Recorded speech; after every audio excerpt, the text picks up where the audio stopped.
Hello and welcome to Wednesday Debate Live with Taghreed Hussein here on Nile TV International. Tonight we'll be talking about Egypt's steadfast support for the Palestinian cause and also definitely for Palestinian humanitarian rights. As we all know, since the Israeli aggression in Gaza a month ago, nearly 10,000 civilians have been killed. They were fallen martyrs, including more than 4,800 children. With the rubble becoming actually the main feature in Gaza headquarters. Even though Egypt's efforts to provide, to coordinate and to deliver aid to the Gaza Strip, in addition to receiving the wounded Palestinians here and evacuating foreign nationals, since then never stopped. Well, in face of the humanitarian shock that everyone is actually feeling and the ongoing Israeli bombardment of civilians in Gaza, Egypt continues to support the Palestinian cause, the Palestinian people, culminating in the right to establish a viable Palestinian state with East Jerusalem as its capital. So with the Egyptian authorities seeking to increase the amount of flowing aid into Gaza, including fuel that Israel has thus so far refused to allow, Egypt is considering the deployment of the UN Technical Humanitarian Team to provide advice to the Egyptian Red Crescent Society on the delivery of aid to Gaza. Tonight we'll be having a very distinctive guest. I have with me live Professor Dr. Zaki, novelist and global strategic consultant.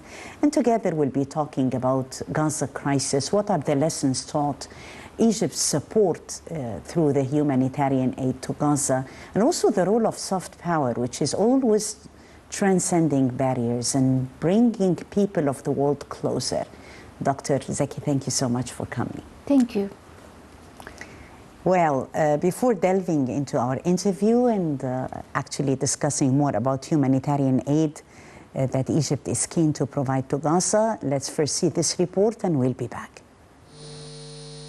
Egypt continues its intensive efforts to bring humanitarian aid into the Gaza Strip in Palestine after it was subjected to continuous bombing by Israeli forces, which resulted in thousands of deaths and a significant deterioration of water, medical supplies and food. In this regard, Egypt has delivered into Gaza hundreds of humanitarian aid trucks coming from different countries, UN agencies and local organizations through the Rafah crossing, and has also evacuated hundreds of foreigners and injured Palestinians from the Strip. In addition to Egypt's efforts and political contacts with regional and international partners to reach a ceasefire in Gaza, the country is also coordinating with world organizations and UN relief agencies to keep facilitating the entry of humanitarian aid to the Strip, sparing no effort to contain the implication of the ongoing war and tackle the humanitarian plight suffered by civilians in Gaza. The efforts of the Egyptian Red Crescent, the National Alliance for Civil and Development Action, the Decent Life Foundation, and a number of international programs, including the World Health Programme, UNRWA, and 26 countries, succeeded in providing aid to the Gaza Strip. The Egyptian aid workers at the Rafah border crossing belong to several humanitarian NGOs, including the Egyptian Red Crescent Society, the Egyptian Food Bank, and others, all working round the clock under a coalition named the National Alliance for Civil Development Work. Since the first convoy of aid trucks entered Gaza via the crossing, the Palestinian enclave has received about hundreds of aid trucks. Yet, international relief agencies say it's still far from enough to meet the enormous humanitarian needs in the conflicting zone of Gaza. It's worth mentioning that Egypt's Rafah crossing and Al Arish airport, which receives relief planes from other countries, were described by UN Secretary-General Antonio Guterres during his visit to Egypt in October as the lifeline to the people of Gaza.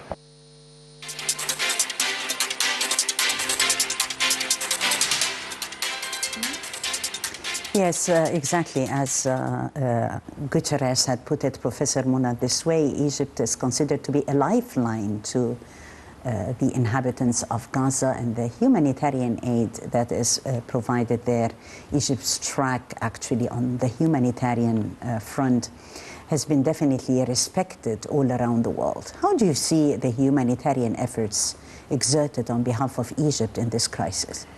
Look, Egypt has a great history with Palestine and the Palestinians. And I'm sure everybody knows about that. And to cut it short, Egypt is playing, has been playing, and is playing, and will be playing a pivotal role to solve the issue of Palestine and to hopefully reach this kind of decision of two states, Palestine and Israel. We're being very realistic here. We have to go back to the original plan after the 67 and 73 and the Camp David peace treaty. So what we see now, a huge gap between the leaders and the people, the rulers and the people being ruled. And when I look at our president, Sisi, representing all Egyptians, and we all support what he is doing, we all trust and respect this president who has been really till the last breath of his life and the last minute saying every morning, every second, we need peace, we need the prosperity of both countries, we need to reach a resolution, we do have solidarity, we do provide all the humanitarian needs and humanitarian efforts and help and support on all levels, physical or electricity, food, and we receive actually from all over the world. We receive and we try to open the border, as the report was saying, open the borders for receiving the injured, wounded, injured, blessed, whatever. It's a disaster. But I can see the other leaders of other countries are just watching and saying we need to stop, ceasefire, just verbally, without really a real action to ceasefire. However, their own people demonstrating in all the streets of their cities and the streets of their countries, objecting, refusing this kind of savages and this kind of unbelievable way of actually killing. Yes. It's a massacre.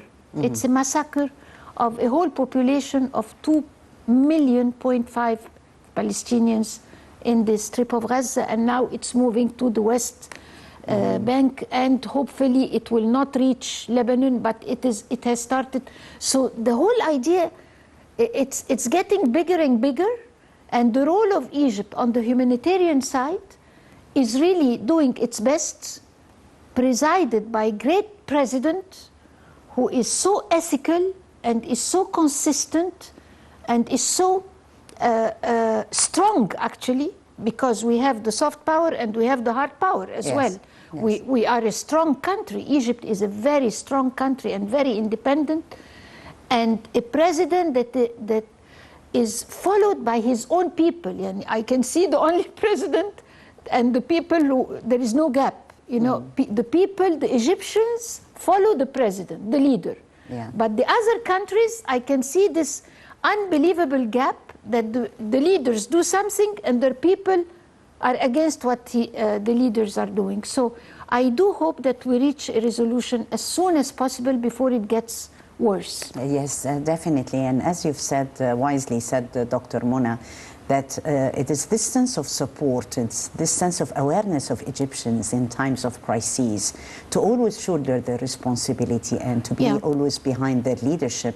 There has been frequent presidential initiatives and contacts with leaders around the world, definitely through Egypt's active diplomacy, in order to contain the crisis and to put an end to this massacre as you have wisely put it. So you've said that we are not going to allow the Palestinian cause to be liquidated at Egypt's expense. And this has been quite crystal clear. Which is, thank God that even Palestinians themselves don't want to leave their own country, their own land, because if they do and they cross the borders, the cause is gone. It's just they wasted.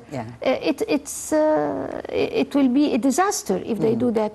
And at the same time, the president is so aware, and we support every word he said and every action he takes, that we cannot really solve the problem by just opening the borders to all Palestinians to come and have refuge in Egypt and forget the cause and forget their homeland and the cause for getting back their country. Yes. So it makes good sense. We cannot do that.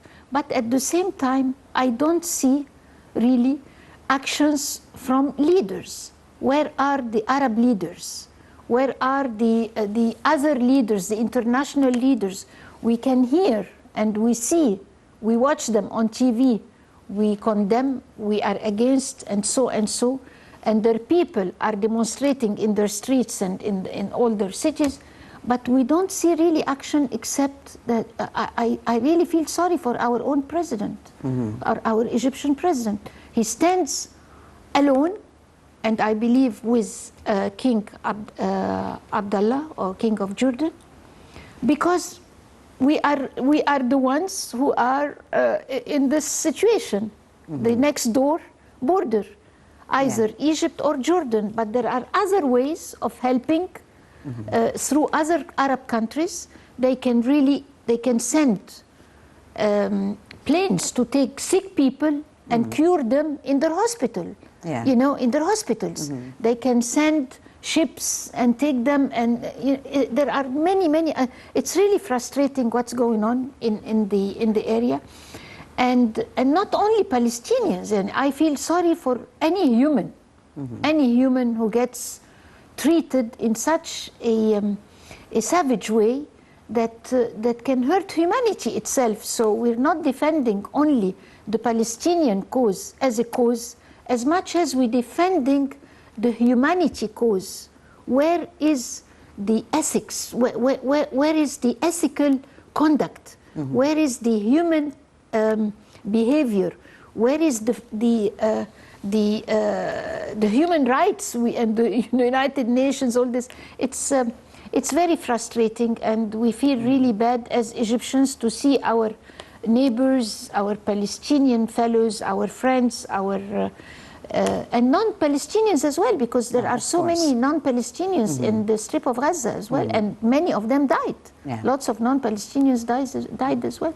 So it's a very, very aggressive situation, and we do hope that through showing our solidarity to them and helping them as much as we can, we reach a solution. Yes, definitely we have more than one activity happening with the UN official United Nations High Commissioner for Human Rights, Volker Turk, is in the region in order to engage with the government officials, with the civil society as well, also with UN colleagues on human rights situation in the region. And this visit is taking place at the backdrop of the ongoing extremely serious human rights situation and humanitarian crisis in Gaza. So we have a very important role that should be played by the civil society in that respect, in that horrible crisis. Actually, in his meeting with the UN High Commissioner for Human Rights in Cairo, Foreign Minister Sameh Shoukry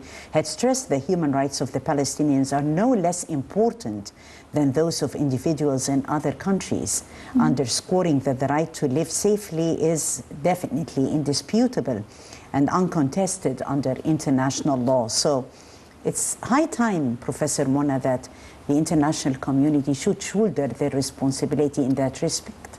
And Egypt made it crystal clear. Yes, absolutely right. That's the point. Where is the international community? And that's why we need to talk their language.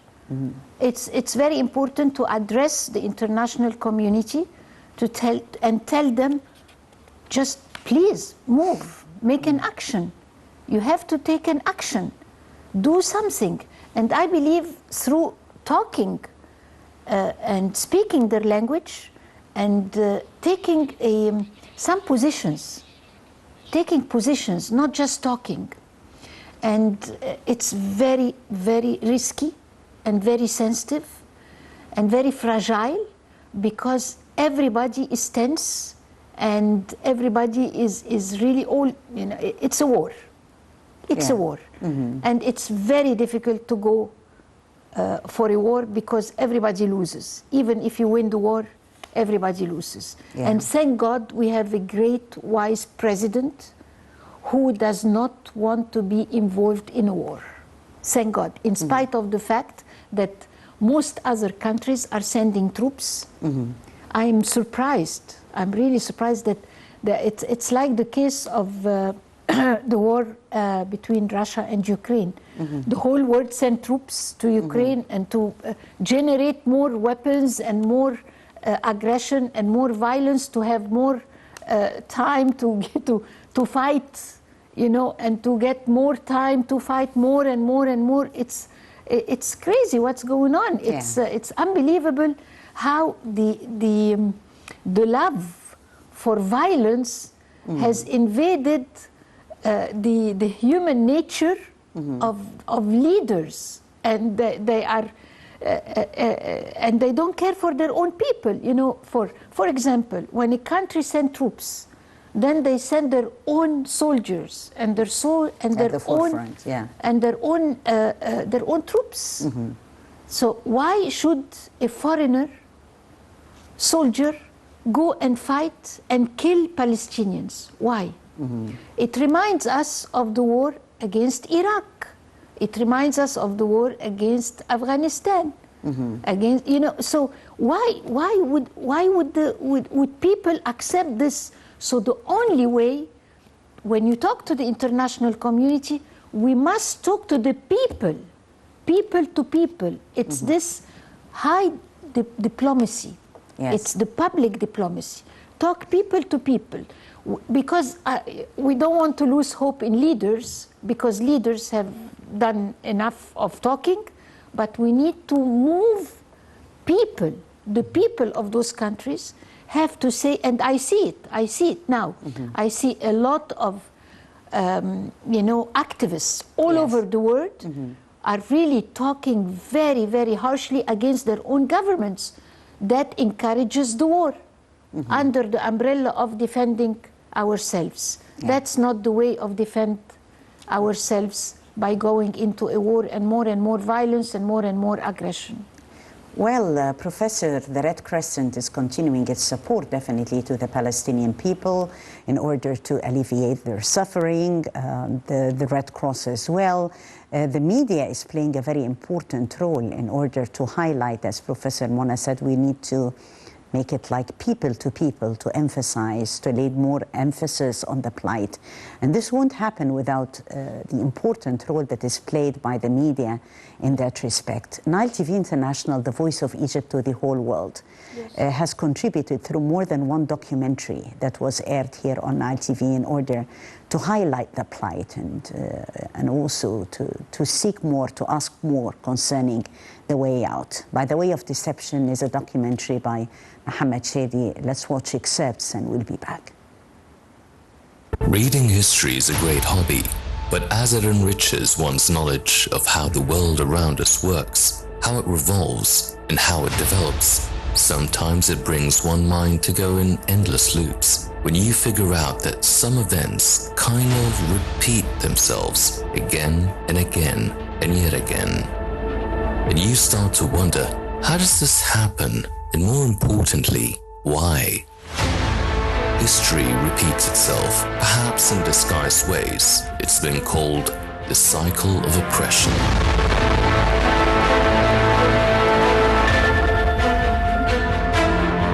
In much much of Europe during the Middle Ages, Jews were denied citizenship and their rights, barred from holding posts in governments and the military, and excluded from membership in guilds and the professions. In 1096, however, Knights of the First Crusade unleashed a wave of anti-Semitic violence in France and the Holy Roman Empire, including massacres in Worms, Trier, both now in Germany, and Metz, now in France. Unfounded accusations of ritual murder and of host desecration and the blood libel appeared in the 12th century. Allegations of Jew sacrifice of Christian children at Passover to obtain blood for unleavened bread.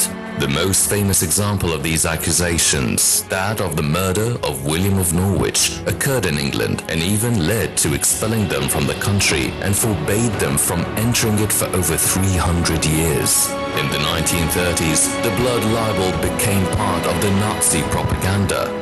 Another instrument of 12th century anti-Semitism, the compulsory yellow badge that identified the wearer as a Jew, was also revived by the Nazis. The practice of segregating the Jewish populations of towns and cities into ghettos dates from the Middle Ages and lasted until the 19th and the early 20th centuries in much of Europe. In this atmosphere, 36-year-old Theodor Herzl, an Austrian journalist and an aspiring Jew to more freedom and just life, came across an experience that changed his views in life. A profound change began in Herzl's life as soon as he arrived in Paris in the fall of 1891 to work as correspondent for the Austrian paper he wrote for, and was shocked to find in the homeland of the French Revolution the same anti-Semitism with which he had become so familiar with in Austria. Up until then, he had regarded anti-Semitism as a social problem that the Jews could overcome only by abandoning their distinctive ways and assimilating to the people among whom they lived. The hatred he thought he had escaped from, now in France, led him to the conviction that the answer was not assimilation, but organized counter-efforts by the Jews.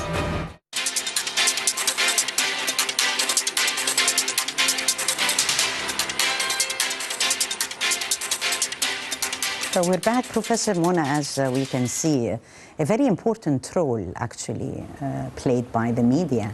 Yes. In that respect, and highlighting the whole conflict. I and since compliment the very you. beginning. This is an excellent documentary. Thank you. Bravo. Nile TV International is the only tool that goes to the international world as the tool for the soft power of Egypt. And that's why when I said we need to talk their language, yes, it's very important to give more and more support to Nile TV International. You are doing a great job here, and I'm really impressed by this documentation. Of course, it's heartbreaking. And what we need here is more education. We need to educate people that it's not the message of hatred. We need to educate people that what we have seen here, it's the result of a history of hatred. It's a history of hatred. The Jews have been persecuted, have been denied, have been punished, have been... So what's the end result? The end result that... More hatred.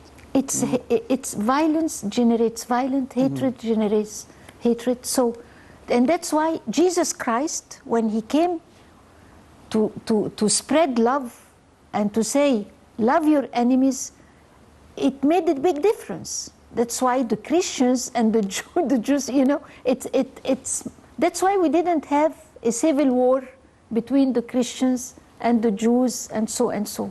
So they could really embrace them and live with this concept and with this principle of loving your enemies. And that's why, as a role of soft power, as a role of a novelist, you spread the message of love, not the message of hatred. Yeah. Because if we follow the message of hatred, which is in the doctrine of the religion of the Jews, eye for an eye and tooth for a tooth. If you follow this doctrine, everybody will be blind and everybody will be mute. So they won't have even a tongue to talk. You see? So, what's the end result of this? Everybody will die. You see? Yeah. So the message of love should be spread more and more through soft power tools, Yeah. such as culture, novels, songs, plays, media, education, Yes. programs, curriculums that promote love and tolerance and accepting the other among all religions. You know, all religions, all mankind. So the more we spread love, the better life we'll have, and to enjoy peace and prosperity. Yes, the better life we'll have, and from your words, taking from your words for creating this sense of the better life that we will have, came the presidential initiative, the Decent Life Initiative. Yes. And the main goal from the significance of the name itself is how to make the living much more decent, how to provide a quality of life for all Egyptians. And this is actually extending not only among Egypt, but also extended to humanity. So there Yes. came another initiative, which is from human to human, min insan li insan. Yes. That was actually wonderful because the children themselves also were included in this initiative, from a child to a child. I mean, this came in support of the Palestinians by preparing the humanitarian aid to support them. And those presidential initiatives are very important to create this sense that Professor Mona is talking about, spreading love and support and care to the world. Yes, absolutely, which is a great initiative. I'm Yeah. very impressed by it, and it goes on. You know, And also encouraging the culture of volunteering. This is very important. Absolutely, and giving, the spirit of giving, giving, the spirit of loving, the spirit of tolerance, the spirit of accepting the other. This is what we need now. Enough is enough about the spirit of hatred, sending messages and fanatism. And the result is what? The result of any occupation is what? Is violence, is aggression. So what we need now is to focus more on, as a role of soft power, to spread those messages as a mission, as a vision, to achieve a better life, to achieve a stronger life, to achieve more self-confidence among people, more acceptance. So I do hope that we reach this, and I'm really very happy with this initiative. Yes, definitely. A very important role that is played also today by Egypt's youth, being hands-on. As you know, Professor Mona, there has been great investment in the Egyptian youth under the leadership of the president. We have many initiatives. We can say that today we are investing in the youth and reaping also the fruits of this sense of attention. From the eyes of an author, and you have touched also on that in your latest novel, not only the sacrifices of the family and sacrifices of mothers, but also came this sense of the importance of having a sense of belonging to the nation. How can we create this sense of belonging? This is, it has to come through soft power tools. And using real drama, using culture, using art, because art talks to the heart and it touches the heart.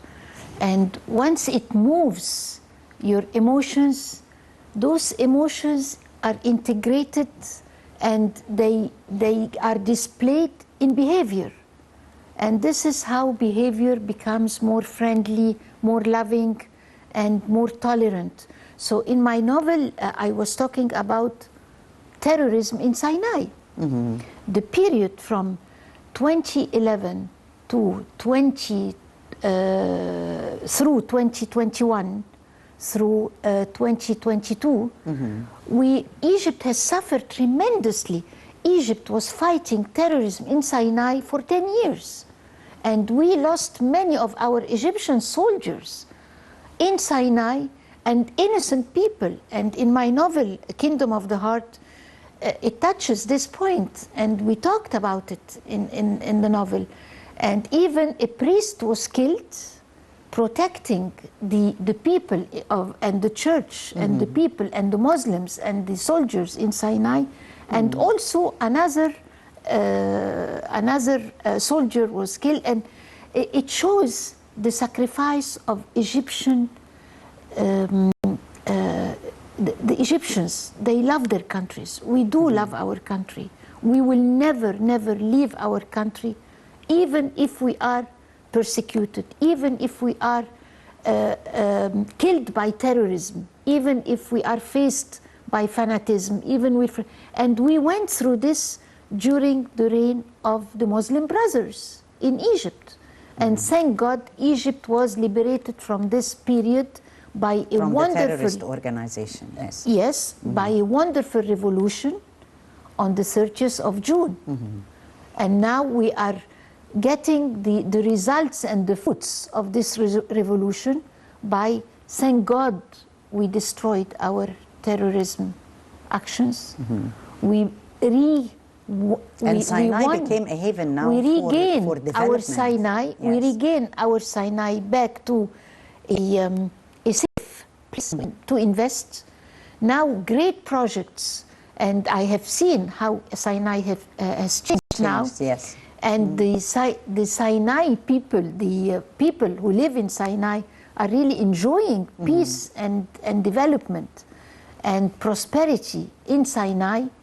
And I'm very proud of my country and of my government and of my president that we really could overcome this terrible period we all suffered from. And we really got sad, and we got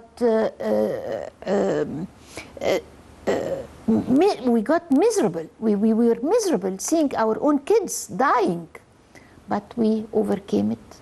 And I'm sure what will happen in Palestine, it will pass, and people will overcome this terrible time, and things will get better through listening to reason, listening to ethics, listening to principles and human rights principles, and really the mission and the message of love and enough blood. Yes, definitely. Enough blood, enough hatred. This is the main noble cause. More concerning the role of women in times of crises, and Palestinian women definitely were very much persistent in defending their land, and had a very important role to play in that respect. So, despite the plight and all what they have been going through, but you find them very strong, losing, of course, lives of their kids and their families. But definitely they have the noble cause of defending their principles. They went through a lot. Yeah. They went through a lot. Palestinian women and Palestinian men and Palestinian children, Palestinian mothers now went through a lot. So if it doesn't kill you, it makes you stronger. And this is what mothers and Palestinian women say. So and they are very keen to keep the independence of their country. Yes, they are. Egypt has always been the great country, and the country where we find all our Arab brothers singing, and even the patriotic songs that actually admire Egypt and the Egyptians all through the way. They also come and sing for Egypt. Certain nights were dedicated in love of Egypt, great Egypt. One of those memorable nights was Azima Ya Masr. That was a very important celebration taking place here, an event at the Museum of National Civilization. Yes, that was a great event, and I was very, very happy to be the organizer for this event as part of Soft Power mission to spread this the strength of Egypt, and to show how Egypt is great on all levels since its history during the pharaohs till now. Today, Egypt has not changed. Egypt is strong. Egypt has never let go its code of ethics or principles to help and to call for peace and to protect its people. Egypt is a blessed country. It's been visited by the Holy Family. It's been blessed by the Holy Family.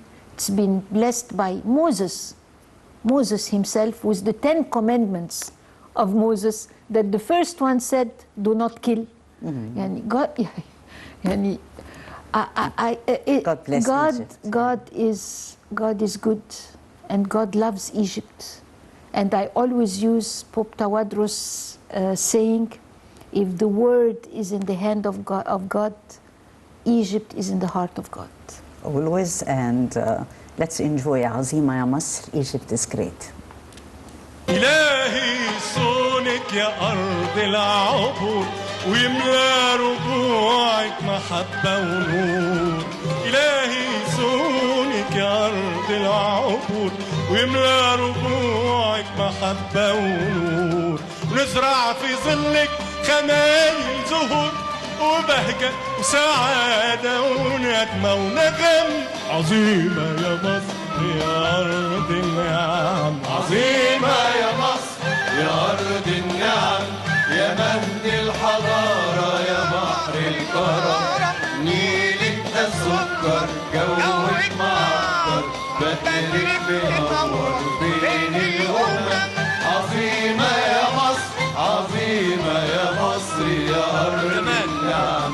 إلهي صونك يا أرض العبور ويملى ربوعك محبة ونور. إلهي صونك يا أرض العبور ويملى ربوعك محبة ونور. دي مصر الحبيبة كبدر التمام. جنودك بواسل في ظل العلم. وعظيمة يا مصر يا أرض النعم. عظيمة يا مصر يا أرض النعم. يا مهد الحضارة يا بحر الكرم. نيلك ده سكر جوك معطر. بدرك منور بين الأمم. عظيمة يا مصر عظيمة يا مصر يا أرض النعم. عظيمة يا مصر أرض النعم. يا مهد الحضارة يا بحر الكرم. نيلك ده سكر جوك معطر. بدرك منور بين الأمم. عظيمة يا مصر عظيمة يا مصر يا أرض النعم. Yes, and this is how soft power has been utilized in order to spread peace around the whole world, and definitely through music, through songs, it transcends barriers. And this is what we're always saying, that because it actually surpasses our current situation to be in our hearts and in our minds. And Doctor, you've been working also very hard in marketing Egypt globally. Actually, part of Nile TV International's mission is also to market Egypt globally and to be the voice of Egypt to the whole world. So talking about marketing Egypt globally from the eyes of a global strategist, I know you've been also writing and contributing to the Financial Times and to Forbes magazine in that respect. So this is very important, the way we address the other, the messages that we send to the other. As a strategist myself, you know, I'm a professor of strategic thinking, and it all matters about the vision. Where do we want Egypt to be? Our vision regarding Egypt. Egypt went through a lot, and now, thank God, Egypt is a strong, independent,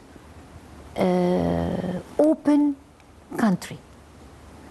Although we have problems among our neighbors, but Egypt is azima. Egypt is great. It will always stand on its own. It's because it's a blessed country, because it has great people, because it is ruled by a wonderful president, man of ethics and principle, and a strong president, Abdel Fattah al-Sisi. Many reasons Egypt is strong and very open to foreign direct investments and local investments. Yes, we do have problems, we do have challenges, but for the last 10 years, if people don't see the change that happened in Egypt, they have a problem. Egypt has changed tremendously the last 10 years. Egypt now is on the international map for investments, foreign or local, for international investments. Egypt has proved itself with all what we have done, with a great guidance and the great leadership. Egypt has proved to the world with our Suez Canal, with our new cities, with our great investment in the field of industry, in the field of tourism, even in the field of hospitalization, in the field of health, insurance. What we need to focus more on, to be honest with you, is more and more education. We do a lot for the youth. We great, wonderful, symmetrical relationship between the leaders and the youth, like the Youth Forum and conferences and so and so. But we need to focus more and more on international education. We need to educate our children the history of Egypt all through, and also the history of the international world, of our neighbors, of even the history of the Jews, the history of the Red Indians, the history of the Australians, you see. So we need to educate our children more and more so that they become aware of what they are going through and what they are going to face as challenges for the future. Yes, and concerning the different initiatives, and since you're talking about also raising the awareness of kids and children, how can we bring a society that is actually looking upon kids as responsible, and at the same time, you know, having kids who are loving and caring and away from hatred, away from this sense of dissent built in them? Education, when they are kids. When you give them a novel to read, please make the novel meaningful. Don't make it artificial or superficial or nonsense. Make a novel, and I remember... Give a message, that has a message, that has a vision. You know, it's just revise the curriculum of the kids in their schools. You know, with this international curriculum that is going on all over the world, the children are confused. You see, now there are lots of trends going on, left and right. And so, also in the world of AI, revolutionizing the whole world, more and more challenges are appearing. And the sky is your limit now. So it is so open. The only way is to give guidance, be the role model for them, because children watch leaders, watch their parents. You have to educate the parents as well. Coaching the coaches. It's a vicious circle, but role models is extremely important for the kids. They have to see leaders. They want to be like them. I remember when I was a kid, I watched a movie about Mustafa Kemal, the national figure of Mustafa Kemal. I was so touched, and I will never forget it. It brought lots of nationalism in my heart, you know. It made you, really, when you sacrifice your own life and your health for a cause for Egypt. For a principle, You see, and to liberate Egypt under the colonization of the British and so and so. And this is what the children need to see. We need to see figures who really love the country so much, like our own martyrs. Our own martyrs who are killed on the borders, all over places to protect, and not only on the military side, but also on the police side, you know. So we need to see those role models. So our children, when they see this, that they can sacrifice their lives for the sake of a cause, for the sake of a principle, for the sake of really making somebody else alive, you know. And this I discussed in my novel. I have discussed it also in my coming novel, Three Queens from Egypt, also because it talks about another attack of terrorism. Whenever there is good, you will find evil. The only way out is to make the good so strong and so self-confident and have faith in God, because God is good. God is love. God is good. Faith is very important. Faith is not a luxury. When you have faith in God, God is fair. God sees it all. He is in control. But at the same time, you do your best. You work hard. You don't let God do everything. Yes, you have to work with Him. So you do your best and you trust God for the rest. When you teach the students and the children that they have to do their best, but they have to trust God for the rest, because God sees it all. And He's so fair, I'm sure they will reach victory, they will reach prosperity, they will live for love, and they will call for peace. Definitely. Thank you so much for this very inspiring message, Professor Dr. Muna Zaki, novelist and global strategic consultant, our distinctive guest on the Daily Debate for tonight. Thank you so much, Professor. Always a pleasure, and thank you for the excellent questions. Thank you so much, God Professor bless you. Muna. God bless you too, my dear. Thank you. And I thank you, dear viewers, for joining us. That was the Daily Debate Wednesday with Taghreed Hussein. Tomorrow, another team. Until then.